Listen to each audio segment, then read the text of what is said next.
그룹을 확장하는 45초 프레젠테이션 쇼 더 플랜 제3장입니다. 제3장 냅킨 프레젠테이션 2 세일즈 신드롬.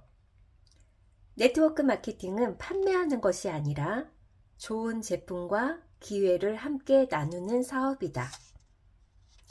네트워크 마케팅 사업에서 베테랑 세일즈맨이 실패하는 사례가 많은 이유는 무엇일까요?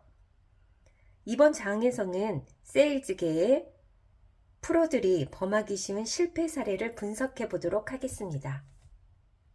사실 네트워크 마케팅 사업자는 후원 대상으로 12명의 교사보다 10명의 세일즈맨을 먼저 생각합니다. 왜 그럴까요? 물론 세일즈맨이 당신의 그룹에 도움을 줄 수도 있습니다. 그들은 보통 사람들과 달리 자신의 경험을 바탕으로 10가지 냅킨 프레젠테이션을 보다 빨리 이해합니다. 그러니 세일즈맨을 먼저 고려하는 게 당연한 일이 아니냐고요? 착각하지 마세요. 실제로 프로 세일즈맨은 제가 제시하는 10가지 냅킨 프레젠테이션을 보다 빨리 이해합니다. 그러나 중요한 것은 그것이 네트워크 마케팅 사업을 전개하는 한 가지 방법에 불과하다는 사실을 이해하지 못하는 경우가 많다는 점입니다. 우리는 직접 판매나 방문 판매 조직에 사람들을 모집하려는 것이 아닙니다. 그런데 당신이 세일즈맨에게 고품질의 제품을 소개하면 그들은 즉각 자기 나름대로의 방식으로 제품의 장점을 세일즈합니다. 그뿐 아니라 그들은 제멋대로 자신만의 프레젠테이션을 만들고 자신을 후원해준 사람에게 사업 전개 요령을 배우려고 하지도 않습니다. 왜냐하면 그들은 물건을 파는데 프로이기 때문입니다. 바로 여기에 문제가 있는 것입니다. 우리는 그들에게 판매 방법을 가르쳐 주고자 하는 것이 아닙니다. 우리가 그들에게 가르치려 하는 것은 네트워크를 구축하는 방법과 그것을 바탕으로 성공하기 위한 후원 방법, 그리고 가르치는 방법입니다. 특히 유능한 세일즈맨일수록 판매라는 말에 얽매여 제품을 판매하지 않고 도대체 무엇을 얻을 수 있단 말인가? 라고 생각하는 경향이 강합니다. 그러면 그들과 마주 앉아 네트워크 마케팅과 관련해 무엇인가 간단한 것을 이야기한다고 가정해 봅시다. 먼저 당신은 직접 판매와 방문 판매, 네트워크 마케팅의 차이점을 간단히 소개할 겁니다. 이때 그들은 잘못된 방향으로 탈선하고 맙니다. 여기에서는 일단 냅킨 프레젠테이션을 계속하면서 약간의 예시를 곁들여 설명하겠습니다. 사람들, 특히 세일즈맨은 보통 누군가를 후원하면 그것만으로도 자신의 노력이 모두 상대방에게 전해져 그 사람이 자신을 그대로 따라할 것이라고 생각합니다. 그림처럼 원을 한 개 그리고 그 밑에 또 한 개의 원을 그려서 선으로 연결합니다. 이렇게 말이죠. 이때 상대방을 바라보며 이렇게 말합니다. 위의 원은 당신입니다. 그리고 당신이 후원을 하면 한 개였던 원이 두 개로 늘어납니다. 이 말은 언뜻 논리적으로 들리지만 설명에 문제가 있습니다.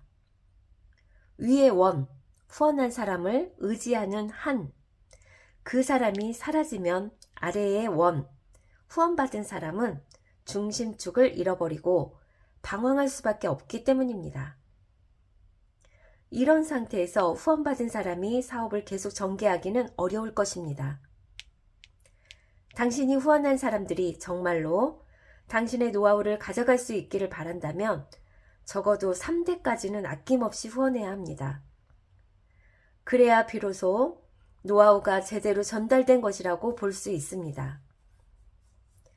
만약 당신이 선택한 네트워크 마케팅 시스템을 정확히 이해하지 못한 상태에서 후원해준 사람이 그만둔다면 당신은 어떻게 될까요?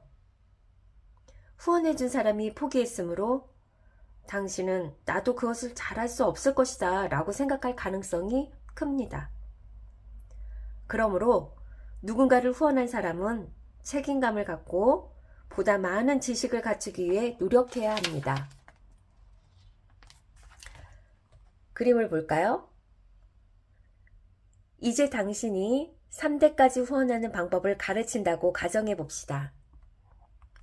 이 내용은 당신이 상대방 앞에서 직접 이야기하는 것처럼 서술할 것입니다. 자, 이것을 당신이라고 합시다. 원을 하나 그리고 그 가운데에 상대 이름을 씁니다.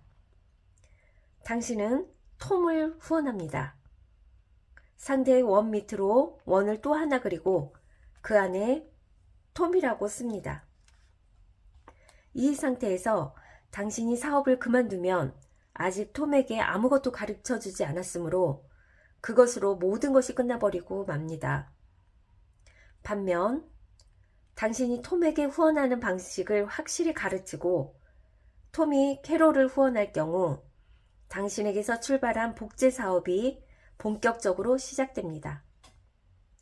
이때 톰이 캐롤에게 후원 방법을 어떻게 가르쳐야 하는지 아직 배우지 못한 상태라면 아무리 노력해도 별다른 성과를 거두지 못할 겁니다. 그러므로 당신은 캐롤에게 후원 방법을 어떻게 가르쳐야 하는지를 톰에게 가르쳐 줘야 합니다. 그래야 캐롤이 베티를 후원하고 베티는 또 다른 누군가를 후원할 수 있습니다. 이렇게 해서 3단계까지 나아가야 합니다. 여기까지 해내면 당신이 다른 사람이나 다른 지역에 더 많은 관심을 집중해도 그 그룹은 계속해서 활발하게 사업을 전개할 것입니다. 다시 한번 강조하지만 후원할 때는 반드시 3단계 깊이까지 가야 합니다. 3단계까지 나아가지 않으면 성장을 기대할 수 없습니다. 3단계까지 가야 비로소 당신에게서 출발한 복제 사업이 본격적으로 시작됩니다. 당신이 후원한 사람들에게 이 점을 깨우쳐주면 네트워크 마케팅 사업에서의 성공 열쇠가 당신의 손안에 들어올 것입니다. 그러면 세일즈맨의 경우를 살펴봅시다. 그들은 제품 설명을 듣고 제품의 비교 실험을 확인하며 나아가 사용자의 체험담을 경청해 지식을 축적합니다. 덕분에 제품의 우수성을 확실히 알게 되지요. 이처럼 간접적으로 지식을 터득한 그들은 밖으로 뛰쳐나가 필사적으로 세일즈를 시작합니다. 그들은 어디까지나 세일즈맨이기 때문입니다. 오랫동안 직접 판매 세일즈를 하며 단련된 그들에게 낯선 사람에게 말을 거는 것 정도는 식은 죽 먹기보다 쉽습니다. 어쩌면 당신은 그들에게 탄성을 보낼지도 모릅니다. 와, 정말 대단하군요. 그러면 안 됩니다. 대신 이렇게 말해야 합니다. 혼자만의 능력을 발휘해 아무리 소매 판매를 열심히 할지라도 큰 수입을 올리기는 어렵습니다. 네트워크 마케팅 사업에서는 누군가를 후원하는 것이 무엇보다 중요합니다. 이 말을 들은 세일즈맨은 어떻게 할까요? 그들은 또다시 뛰쳐나가 후원, 후원 하고 외치며 닥치는 대로 후원을 합니다. 베테랑 세일즈맨은 일주일에 3, 4명을 후원하기도 합니다. 그 결과 그들은 무엇을 얻을까요? 후원한 사람이 하나하나 늘어날 때마다 먼저 후원한 사람이 떨어져 나가는 현상이 발생합니다.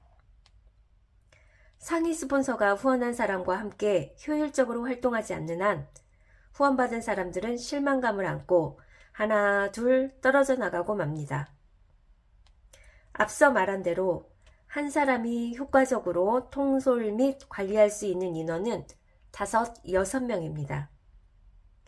올바른 관리와 지도를 받지 못하는 사람은 낙심해서 그만둘 확률이 높지요. 일이 이렇게 진행되면 자신만만하던 프로 세일즈맨도 서서히 초조해지기 시작합니다. 그리고 무엇이 문제인지도 모른 채 무언가 다른 세일즈 재료를 찾기 시작합니다. 한편 세일즈맨을 후원한 사람은 그 밑으로 들어온 사람들이 모두 나태해지거나 금세 그만두는 것을 보고 이 사업을 전혀 모른다고 생각해 실망합니다. 네트워크 마케팅 사업에서 성공하는 사람은 대부분 세일즈 경험이 없는 사람들입니다. 또한 가르치는 일의 전문가도 아닙니다. 그렇지만 그들은 가르치는 일이 어떤 것인지 알고 있습니다. 제가 잘 아는 전직 교장 선생님은 네트워크 마케팅 사업을 시작한 지 불과 2년 만에 매달 2천만 원 이상의 수입을 올리고 있습니다. 그가 그 짧은 기간 내에 네트워크 마케팅 사업에서 성공한 비결은 자신의 노하우를 다른 사람에게 잘 가르친 것에 있었습니다. 그는 자신이 아는 모든 것을 사람들에게 지속적으로 성실하게 가르친 것입니다. 앞서 예를 든 세일즈맨의 방식에 숫자를 적용해 보면 그가 무엇을 잘못했는지 더욱 확연히 드러납니다. 가령 그 세일즈맨이 슈퍼 세일즈맨이라 최대 130명을 후원했다고 가정해 봅시다. 그들이 각자 5명을 후원한다면 무려 650명에 이릅니다. 결국 130명에 650명을 합하면 모두 780명이 됩니다. 여기에서 이 계산을 이해하고 있는지 질문해 보세요. 열정적인 5명을 후원해 그들이 각각 다른 사람을 후원하도록 가르치는 것과 아무것도 가르치지 않고 단지 후원만 하는 세일즈맨의 방법 중 어느 쪽이 더 빠를 것이라고 생각합니까? 그러면 반드시 이런 질문이 되돌아올 것입니다. 무엇을 가르친다는 것이죠? 그 대답은 지금 당신이 이 책에서 배우고 있는 것, 즉 10가지 냅킨 프레젠테이션입니다.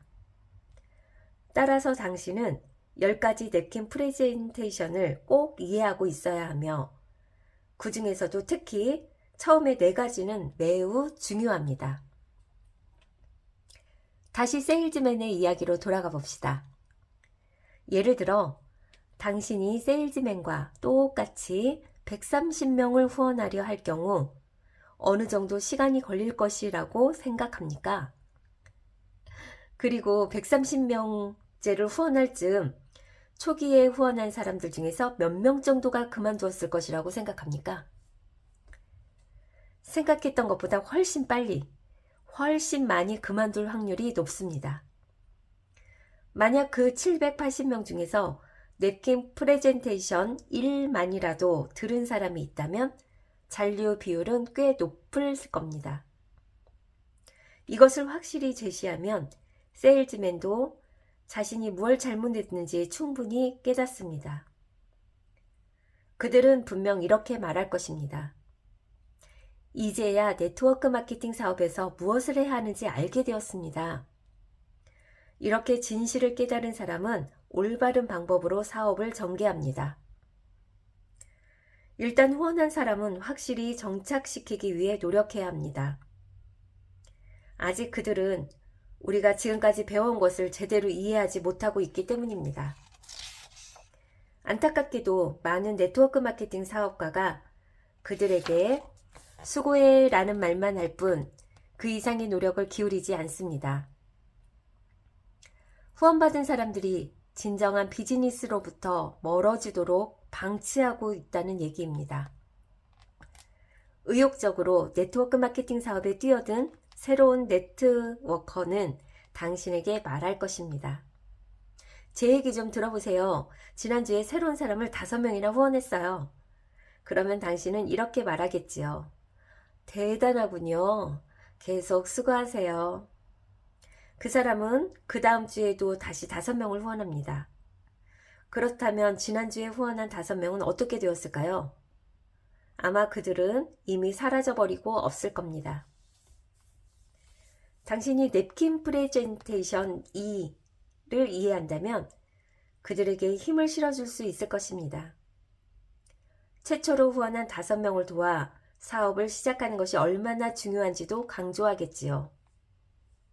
저는 개인적으로 누군가를 후원하면 그 사람이 다른 누군가를 후원할 때 동행해서 도와주는 것이 바람직하다고 봅니다.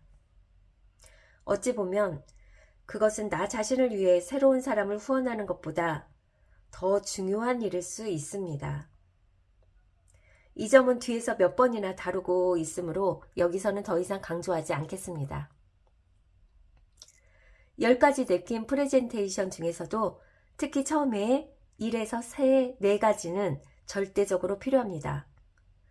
아무리 시간이 없더라도 최소한 냅킨 프레젠테이션 1과 냅킨 프레젠테이션 2는 반드시 읽고 이해해야 합니다.